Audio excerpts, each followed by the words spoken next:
Hello hello hello madam, ഒരു courier ഉണ്ടായിരുന്നു. ഞാൻ ഓർഡർ ചെയ്ത ചുരിദാർ. ചേട്ടാ എത്ര രൂപയാ? അത് നോക്കട്ടെ. 650. 650. ഷോ, കയ്യിലുള്ള പൈസക്കാണ് ഈ മീൻ വാങ്ങിച്ചു. ഇനിയിപ്പോൾ എന്താ ചെയ്യുക? ഈ വീട്ടിൽ എത്ര പാത്രം മുറിയാലും തീരൂല. അല്ലെങ്കിൽ ഇപ്പൊ ഞാൻ തന്നെ ഇപ്പൊ ഈ വീട്ടിൽ എല്ലാ പണിയെടുക്കണത്.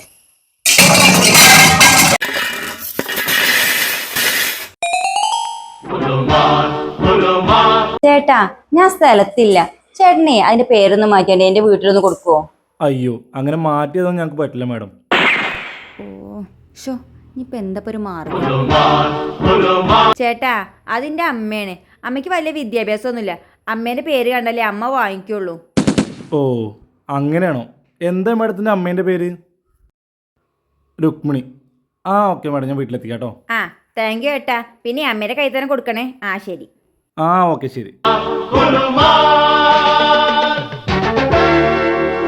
അമ്മ നിങ്ങൾക്കൊരു കൊറിയർ വരുന്നുണ്ട്. ആരെങ്കിലും ചിലപ്പോ വല്ല സർപ്രൈസും തരുമോ? എന്റെ ഗൾഫ് താങ്കളെ വല്ലതും അയച്ചിട്ടുണ്ടാവും. പോയൊക്കെ പിന്നെ ഒരു 650 രൂപയും കൂടി ഉണ്ട് കേട്ടോ. ഡെലിവറി ചാർജ് ആണ്. നല്ല വിലപ്പിടിപ്പുള്ള സാധനമാകും. പോയോക്കട്ടെ.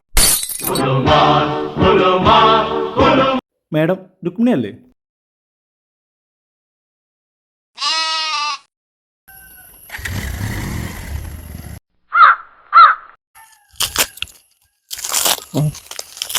സംഭവം ചുരിദാറോ? അല്ല അമ്മ, ഇത് ഞാൻ ഓർഡർ ചെയ്തല്ലേ? നിങ്ങളെ പേരിൽ വന്നത് നല്ല രസമുണ്ടല്ലോ. നന്നായി ചേരും. എന്റെ 650 പോയി, തിരുമ്പലും മുടങ്ങി, അപ്പോഴേക്ക് മഴയും പെയ്തു. ആ